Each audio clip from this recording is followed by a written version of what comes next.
Incredible moment, little girl, heartbroken over orange juice, inspires millionaire to take action. On a warm summer afternoon in the quaint little town of Maplewood, a small diner buzzes with life. Little Lila, all of 7 years old and bursting with excitement, stands at the entrance, the sun's rays highlighting her wild curls and sparkling blue eyes. Today was the day. Today, she would buy her hard-working mother, Sarah, a tall refreshing glass of orange juice from Benny's diner, their beloved hangout. With the last of her pocket money saved from summer chores, Lila felt like a grown-up, ready to bring joy to her mother's weary heart, but as she steps inside, her heart sinks like lead. Mr. Thompson, the wealthiest man in town, storms in.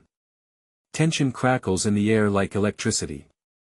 His booming voice cuts through the clattering of silverware as he scathingly berates Benny, the diner's owner, over a mix-up with his order. "I demand better service," he snarls, his sharp words piercing through Lila's innocent excitement.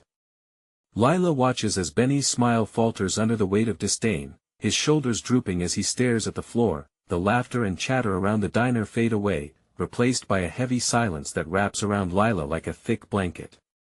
Her heart races, not just with the sadness of the moment but with a sense of injustice she can't quite understand. That bright orange juice, which was supposed to bring them a moment of joy, now feels like just a reminder of how unfair life can be. Before we continue, I need to let you know about something important that's happening. YouTube has been making changes to the system and many people are losing notifications from channels they follow. If you're enjoying the content, hit that bell and mark all notifications so you don't miss the next videos. And if you can drop a like, it really helps me with reach. Seriously, it makes a difference. Oh, let me know in the comments where you're watching from. I'm always curious to know who's on the other side of the screen. Now let's continue. Feeling tears prick her eyes, Lila looks around at the diners. Some shift uncomfortably in their seats, others lower their heads, avoiding the scene. The warmth of the diner, their safe haven, now feels tainted by the man's harshness. Her tiny fists clench at her sides, her innocent wish for a simple treat morphing into a symbol of the kindness that seems to be disappearing in their community. She notices Mr. Thompson, as he puffs out his chest and throws a $20 bill on the counter, smugly declaring it a donation. But Lila sees it differently. A token of guilt, not generosity. Through her tear-filled eyes, she silently challenges him to see beyond the dollar sign. The air grows thick with tension as patrons whisper, anger bubbling just beneath the surface. Thompson gazes around, his expression shifting as he registers the heavy atmosphere. For the first time, he feels the weight of responsibility for the people that his money cannot buy. Lila stands there, embodying the spirit of hope and courage. Will he choose to change? As the diner sits in suspended animation, Lila's heart beats hope amidst injustice, her wide eyes drawing attention and prompting reflection. The diner, a reflection of their community, awaits the next act of kindness, leaving everyone on a precipice of transformation. The scene concludes, holding its breath for what the future holds. Will Mr. Thompson take accountability, or will it remain just another day where hope flickers dimly? The question lingers, urging everyone to ponder the deeper meaning behind kindness and connection. Mr. Thompson fidgets with the $20 bill, the crisp paper now feeling like an anvil in his pocket. As he surveys the diner, the weight of expectation bears down on him. The eyes of the community are upon him, and for the first time, his heart beats more from anxiety than arrogance.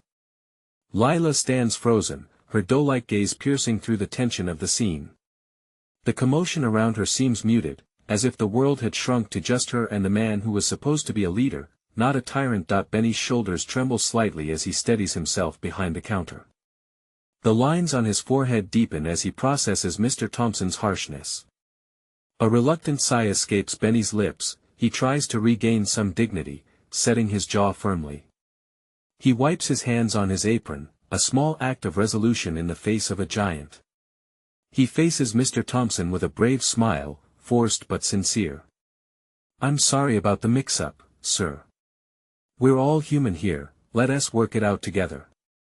But Mr. Thompson's brow furrows, anger boiling just beneath the surface.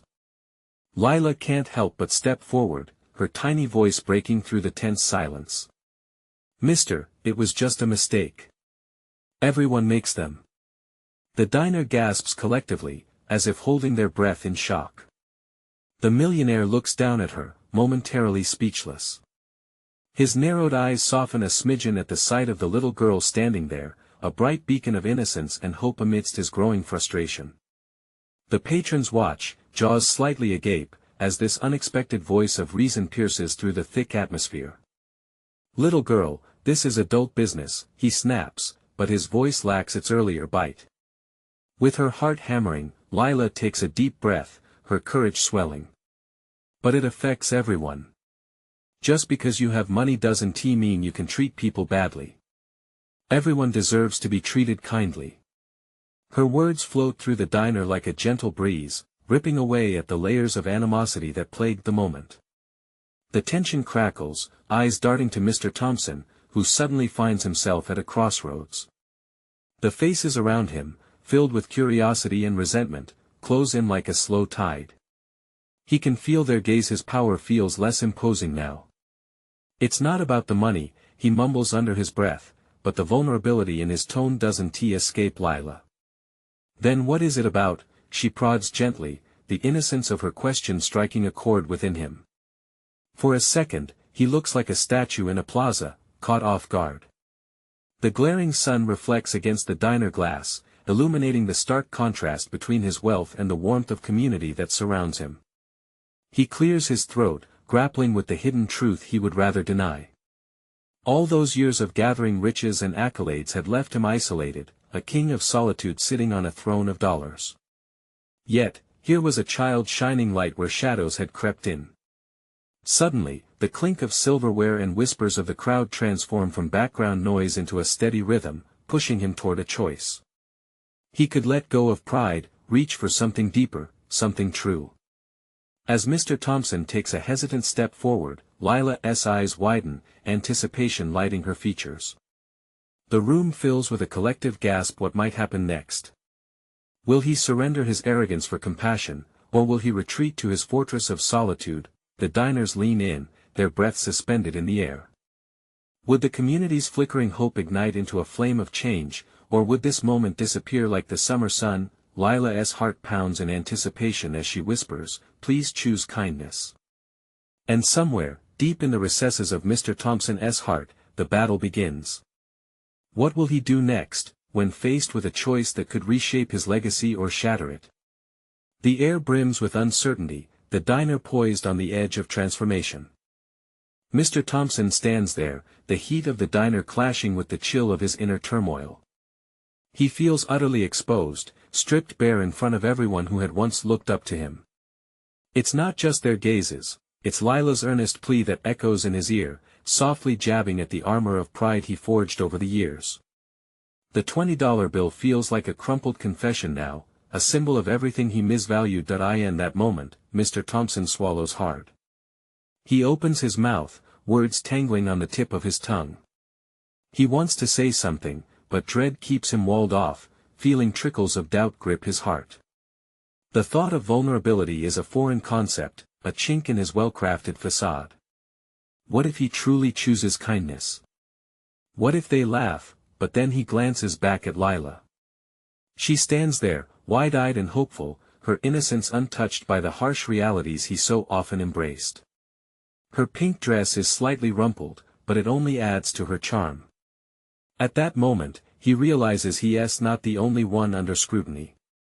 Benny's anxious gaze flickers between him and Lila. The other diners wait with bated breath, caught in a spell of uncertainty. Every moment stretches like a rubber band ready to snap. There is a small crash as a coffee cup hits the floor, but it barely registers. This is more significant. This is a turning point. Mr. Thompson's fingers tremble, and he clenches them into fists. "You're right," he finally breathes out.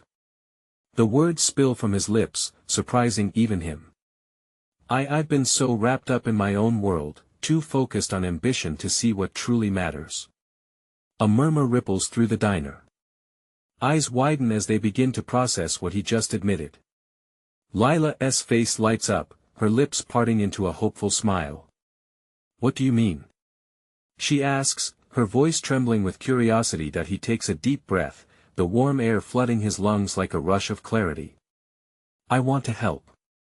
Not just with money, but by being a part of this community. I want to be someone you can trust." The words sound raw, trembling with vulnerability he typically avoided. A tentative silence hangs in the diner, the kind that feels fragile yet filled with potential. Could he mean what he says? Is it possible for a man like him to change? To be more than a name on a business card? "You don't have to go through life alone," Lila answers, her voice firm now, every syllable wrapped around hope. "Everyone needs friends." It's a simple truth, yet it hits him like a tidal wave. He nods, looking vulnerable yet determined. "Then let us start over. I want to make things right." Benny's shoulders relax a little, mirroring the shifting atmosphere. A few patrons exchange glances, isn't that the kind of change they have been craving? Suddenly, one diner, a middle-aged woman with a bright scarf, stands up, her eyes glistening. "We could use someone like you, Mr. Thompson." As more voices rise in agreement, Mr. Thompson feels warmth spread through him, breaking the chill of isolation. Could it be? Can he really mend the threads of connection he once severed? In that small diner, the energy shifts from uncertainty to possibility. Lila, smiling brighter than the sun, steps closer to him. "Let us be friends then," she whispers, her trust giving him a newfound strength. But just as he begins to feel the pulse of acceptance, a voice from the back emerges, a sneering challenge that cuts through the moment like a knife. "Why should we trust you now?" Mr. Thompson's throat tightens. It's a question he knows all too well, and one that waits to be answered as he stands at the edge of a new beginning. How can he prove he is worthy of their faith? The room froze, the air heavy with tension. Mr. Thompson could almost hear the thoughts swirling around him. All eyes were on him, the man known for his hard edges, now standing bare in front of a crowd that had watched him from a distance for so long. "Why should we trust you now?" The voice from the back, sharp and judgmental, belonged to a man he recognized but couldn't place. He was a local, someone who had lived here long enough to have seen Mr. Thompson stride through the diner like he owned it. That question was a boulder rolling down a hill, gaining momentum, threatening to crush the newfound warmth blossoming in the diner. Mr. Thompson glanced at Lila first, her bright smile dimming just a little as shadows of doubt began to creep into the scene. His heart raced. "I know I don't deserve your trust," he started, aware that every syllable counted. "Trust isn't given lightly, and I've spent years building walls instead of bridges." The diners shifted uncomfortably. A few exchanged murmured words under their breath, not quite sure whether to believe him. This was the tough part. Could he really lay his heart bare this way? "I've been chasing success. High-rise buildings. Big offices. All of it," he admitted, his voice quivering. "But the truth is, I've neglected the very foundation I could have built right here, with all of you. I want to change that. It's what I should be done a long time ago." The heartbeat of the diner seemed to sync with his own. Benny's eyes lit up, clinging to hope. Some of the other patrons leaned in, their skepticism flickering. But as Mr. Thompson spoke, he felt the weight of his own words, each one a brick in a wall he had built around his heart. "I want to earn your trust," he continued, desperately wanting to connect. "I want to be words or just words, Mr. Thompson," the same man shot back, crossing his arms. "You've misused them before." That sting hit home, hard enough to rattle him. He was under pressure now. And he couldn't blame them. "Then let me show you," he said, a sense of determination igniting within him. "Let me be part of this community, not just another businessman coming in to take advantage.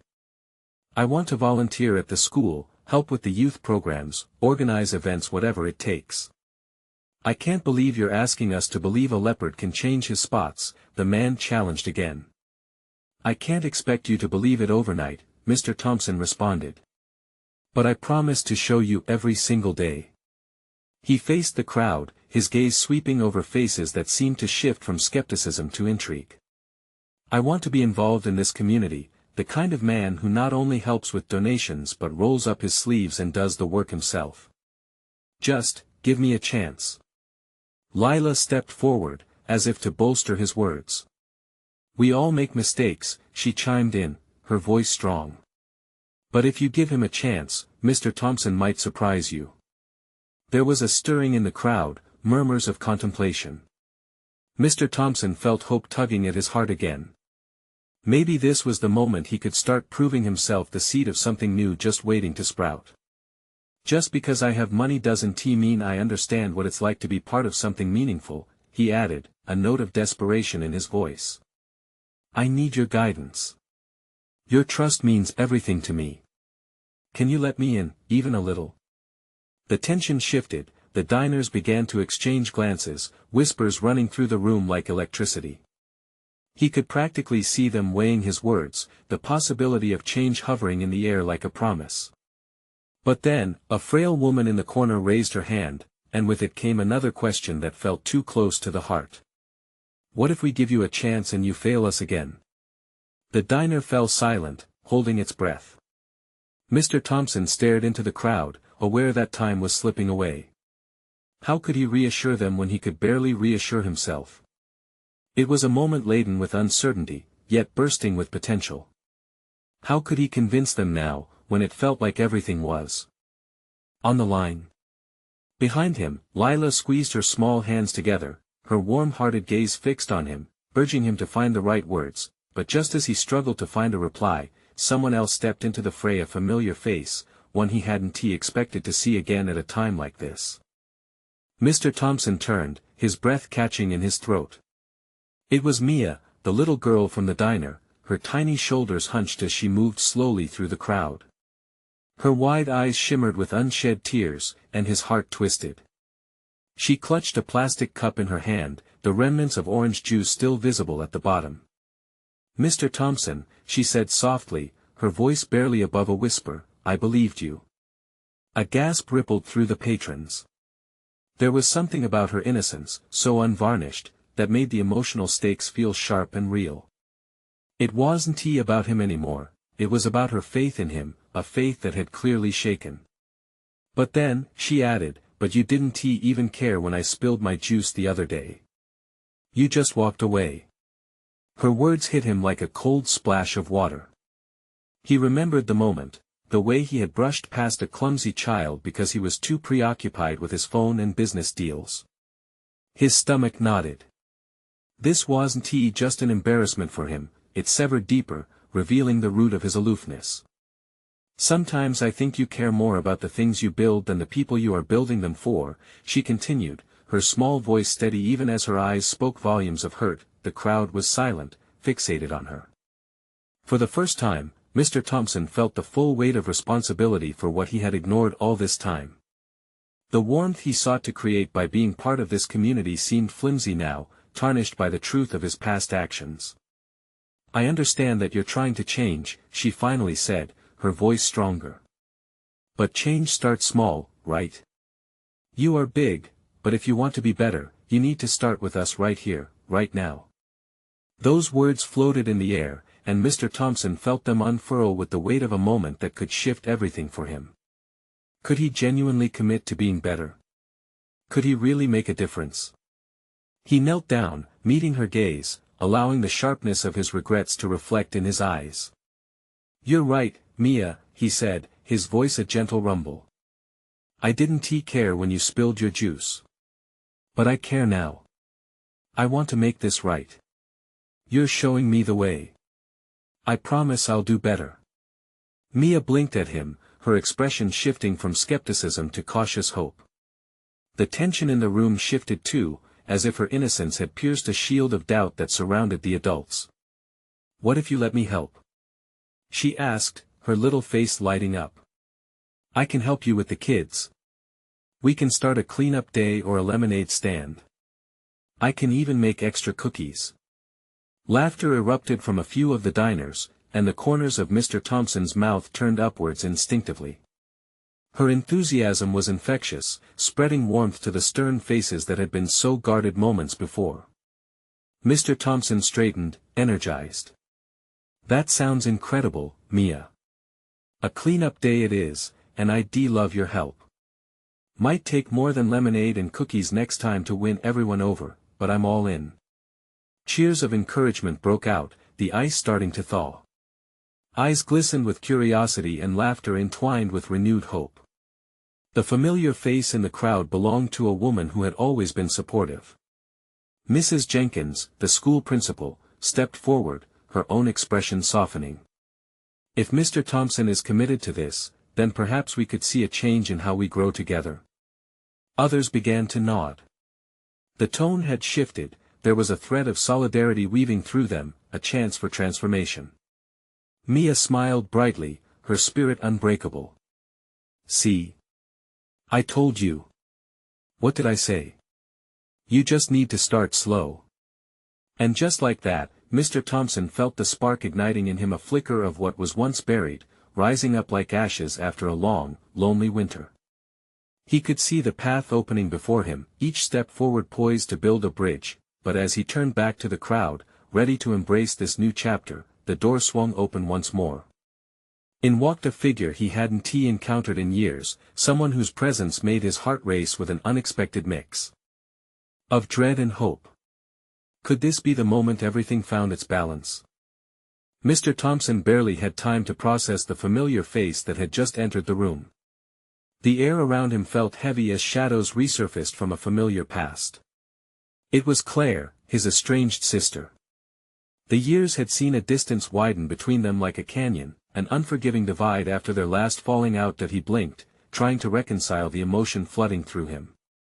Claire had always been the more compassionate one, the heart to his steel exterior. She loved the community, the people, unlike him, who had often shunned such connections for the sake of ambition. But now, she stood there, eyes wide with surprise, and recently, he hoped deep down that one day they could mend their relationship. Mia's voice cut through his swirling thoughts. Mr. Thompson. Are you okay? He nodded slightly, drawing strength from the little girl's concern. Her innocence anchored him amidst the turmoil. Taking a deep breath, he turned back to Claire, who stood frozen just inside the doorway, uncertainty etched across her features. Claire, he finally managed to say, his voice wavering. John, she replied softly, still hesitant, as if the name tasted foreign in her mouth. The crowd sensed the tension, a ripple of energy coursing through them. Whispers began to surface, speculating on the unexpected reunion. Mr. Thompson noticed Mia watching, her tiny hands clasped, waiting for clarity from her once heralded mentor Dynamar. Thompson straightened his shoulders. I was just making a promise to Mia here, he said, gesturing towards the girl. We're starting a cleanup day, one that involves cookies and lemonade for the kids. I'm hoping it might help bring our community together. Claire's expression shifted, a hint of warmth lighting her eyes. That sounds amazing. I'd like to help too. Mia jumped, her joy infectious. See? It's a great idea. Everyone can join. We could make it a weekend festival. Yes. She raised her arms, basking in the support, as if she could see the change blooming before them. We can even invite more families from the school. They would love to meet you, Mr. Thompson. Everything felt electric, and for a moment, the past melted away into possibilities. His sister, his heart, his promise to Mia, it all connected, threading together in a way he never thought possible moments ago, but deep within him, uncertainty churned. Could he involve Claire without reopening old wounds?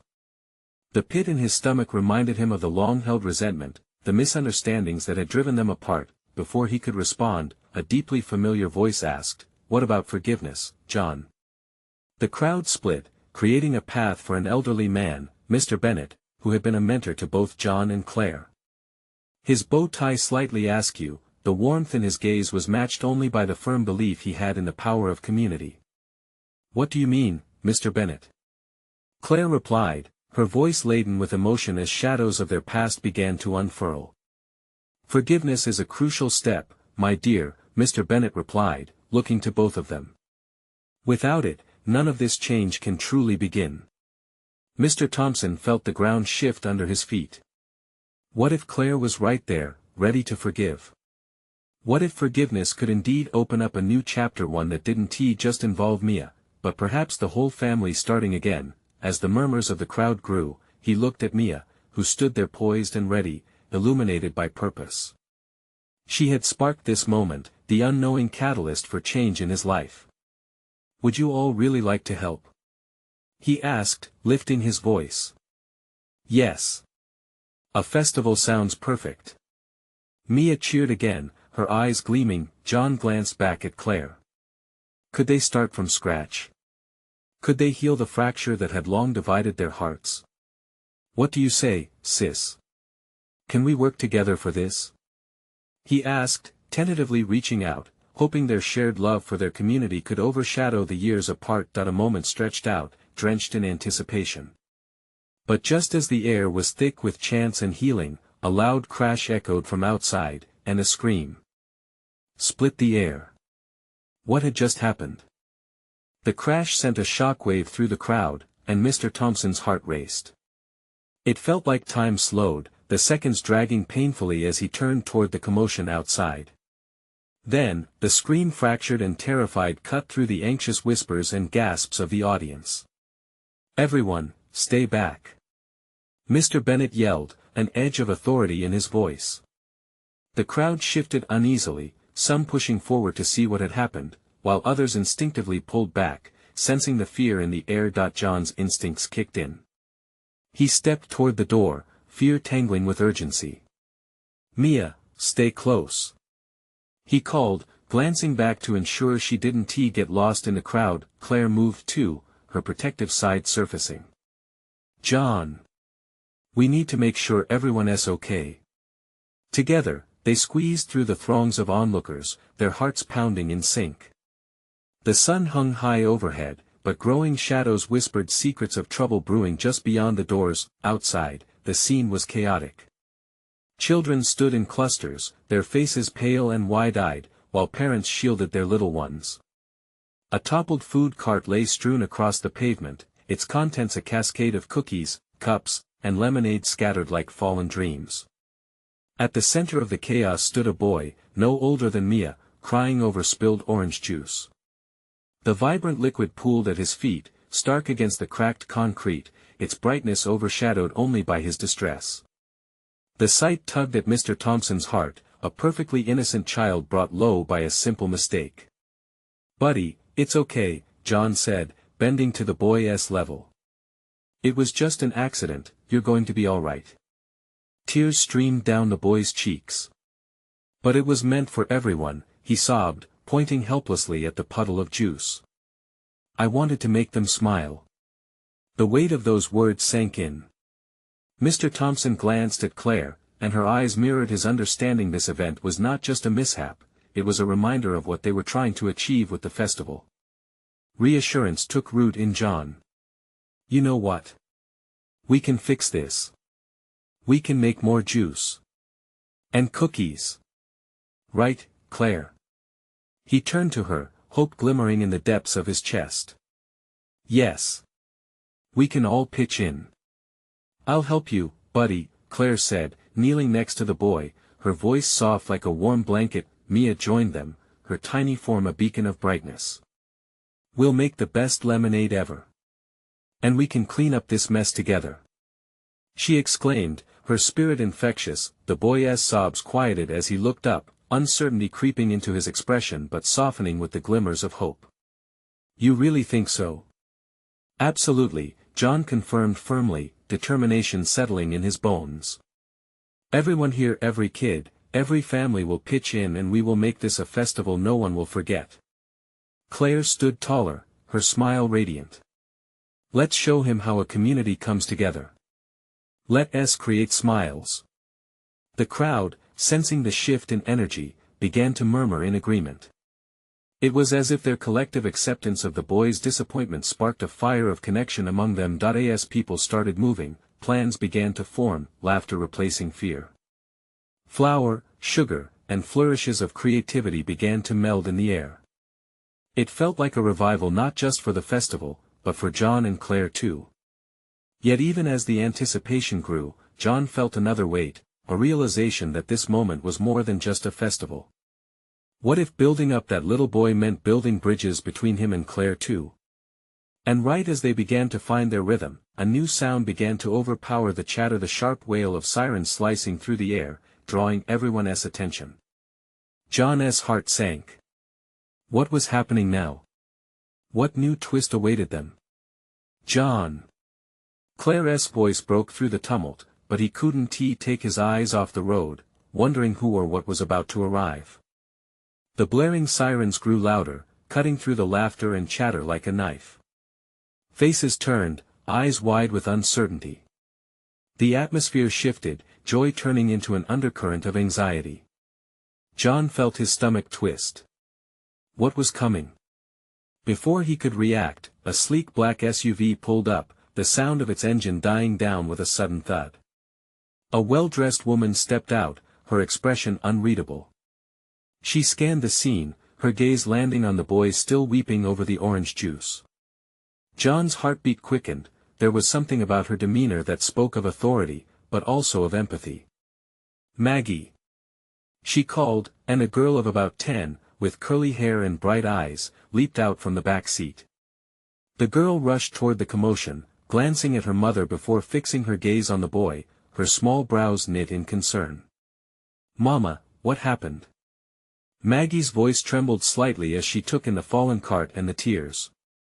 He's okay, honey, the woman reassured, but her eyes seemed to be searching for something deeper in the chaos. John felt a strange shift as the crowd parted just a bit for the duo. The boy's cries had quieted significantly, curiosity taking their place. He was still clutching his remains of joy's sticky fingers and orange stains marking the loss of his heartfelt gift. I'll help you, Maggie said, kneeling beside him. I can make you a new one. I have a lemonade stand right behind our house. My mom helps me with it. We can fix this. The boy looked up, hope flickering in his eyes again. Really? Absolutely.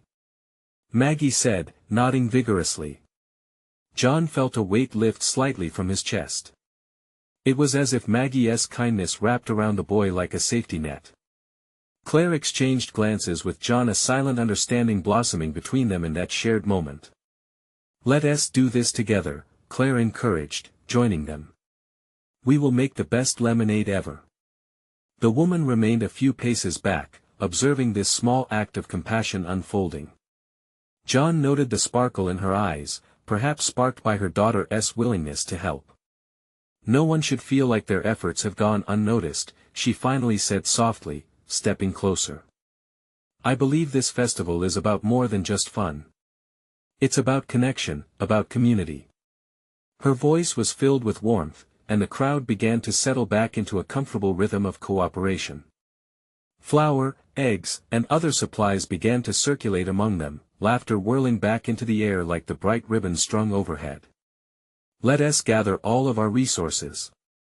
John called out, confidence surging through him again. We have a festival to finish, and we need a lot of lemonade.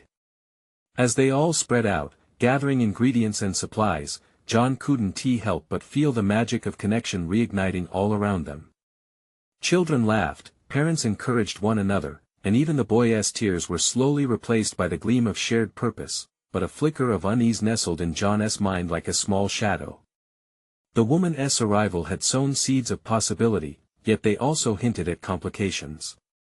Who was she really? Why had she come so suddenly, just as hope was precariously rising?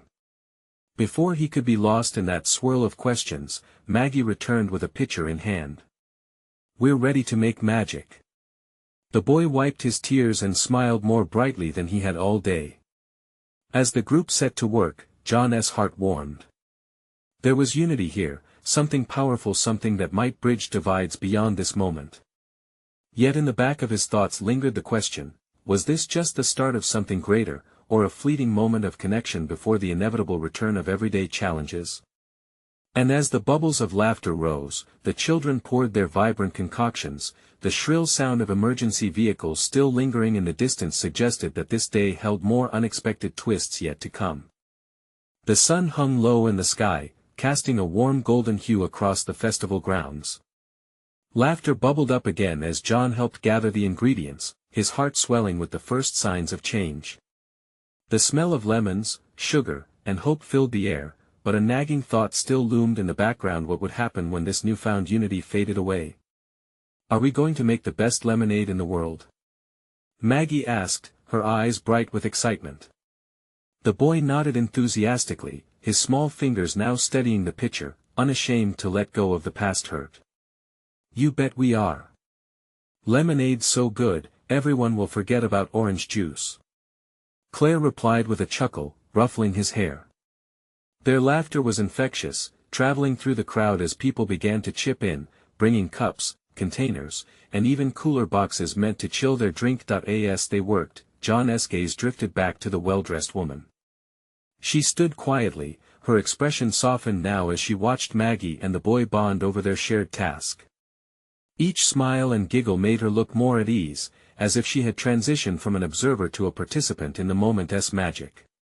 She seems nice, Claire remarked, leaning closer to him.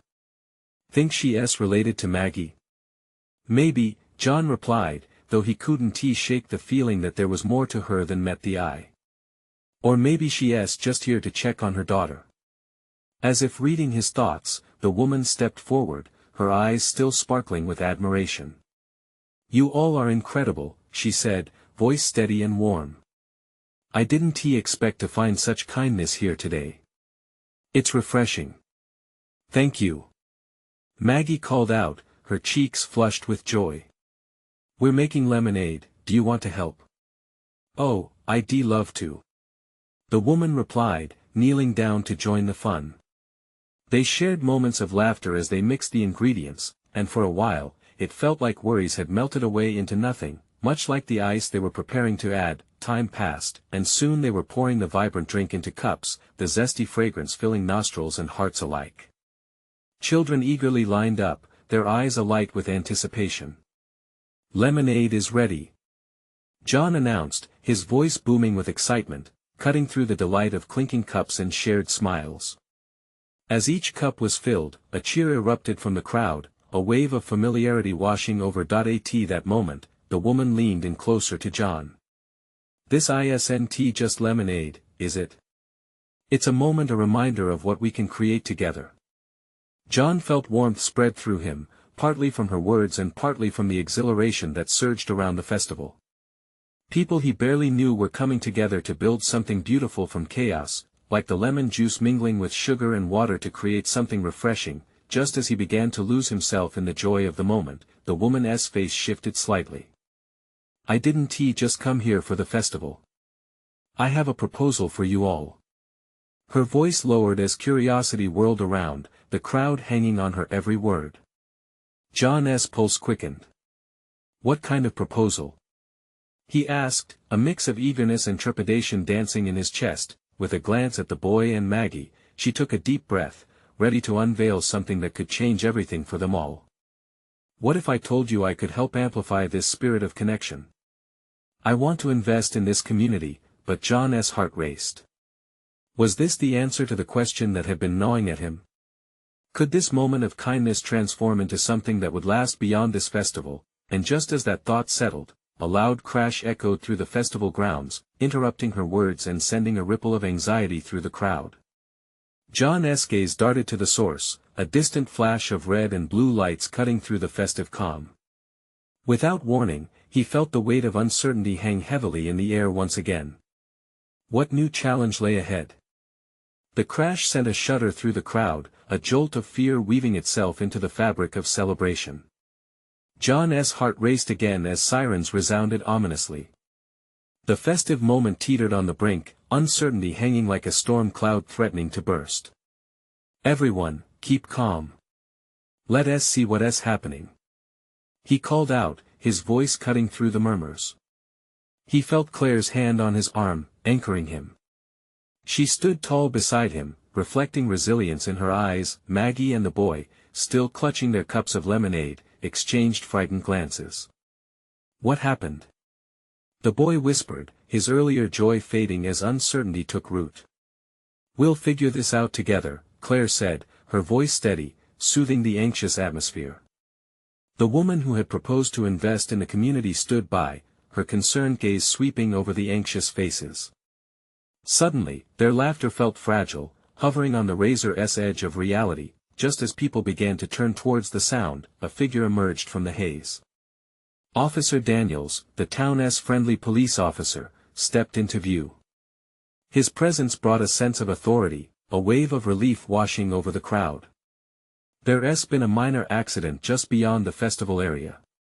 No one is hurt, but we're redirecting traffic for safety. A collective sigh of relief echoed through the crowd. John could feel the tension seep from the air, replaced now with soft chuckles and the shuffling of feet as people resumed their preparations. The homemade lemonade and treats were back in focus, and the festival's spirit began to revive. See? Nothing to worry about. Maggie said, grinning once more, her innocence shining through the earlier chaos. The boy, now more grounded, raised his cup. Yes, lemonade is here. He cheered, and the crowd chuckled, the warmth returning like sunlight after a storm. With the noise of the sirens fading, John turned back to the woman. That proposal, what did you mean? Her smile broadened, bringing a warmth that felt tangible. What I see here is more than just a festival. It's a community coming together, a chance to build connections and trust. I'd like to invest in a community center, a place where people can gather, learn, and create opportunities. We could champion more events like this, encourage collaboration. Excitement rippled through John as he glanced around. He saw the spark of hope in Claire's eyes, the twinkle in Maggie's. A community center, that would mean so much. More programs for kids, workshops for families. It could be a real hub for connection. Exactly. It's about leveraging what you all have started right here, she replied, with a conviction that stirred something deep in him. They could create more than just this day, they could nurture relationships that would blossom into something enduring. The calls of agreement from the crowd bloomed, smiles blossoming again like the sunshine breaking through clouds. We would love that. Claire shouted, clapping her hands, enthusiasm contagious. Maggie bounced on her toes, beaming. We can even include extra lemonade stands to fund initial costs. Great idea. John added, fueled by her unwavering spirit. But as excitement swirled, John's gaze flickered back to the ground where the spilled orange juice had pooled earlier. A thought ignited within him. What if we could blend this new opportunity with the heart of our community? When the new center opens, we could host regular events that bring everyone together, cultivating a bond that's not just about what we do, but who we are. The crowd began to murmur again, and as hope blossomed, his words flowed. A festival, with shared projects and even volunteer hours to give back. Each lemonade cup filled, every cookie baked, embodying the spirit of empathy and connection. Yes. Maggie cheered, her innocence bringing the adults back to reality, and laughter bubbled again amidst the echoes of joyous agreement. And then Claire said, what if we included the surrounding areas? We could invite more families in. We've all been missing out on each other. The woman nodded, clearly enthused. That's brilliant. We can connect with other neighborhoods, create a network of community allies. This could really grow. While camaraderie thrummed in the air, John felt the shadows of his past flickering in the corners of his mind, akin to a summer storm leaving clarity in its wake once it passed. Here stood the chance to not only unite with Claire and the community, but to forge a path of genuine change. As laughter and chatter filled the air again, John caught a glimpse of Mia, the little girl who had set this chain of events into motion. She beamed with pride as she helped others with lemonade, embodying the spirit of the day. Her earlier hope had sparked an entire community's transformation, a shift stemming from heartfelt connection and shared experience. Let us work together to make this community stronger, more resilient, and unified than it's ever been, John announced, resolved and filled with conviction. And as the crowd erupted in cheers, he felt something deep inside settle, the realization that they were all capable of change, healing, and building a future that upheld the value of togetherness. With renewed purpose filling the vibrant air, they began collecting the scattered remnants of the earlier chaos, piecing them back into the essence of the festival. It was here, under the golden sun, where laughter intermingled with purpose, and in those simple moments, John felt the weight of his heart lift. As they gathered around to spread kindness, and the echoes of new beginnings filled the space, John Thomas, once a man cloaked in solitude, shifted into a leader, a friend, a part of something incredibly meaningful. It was the start of something beautiful, a long overdue connection searching for its fulfillment, an unyielding embrace of everything community should stand for: love, laughter, and an unwavering belief in each other. Don't you want to be a part of these incredible transformations?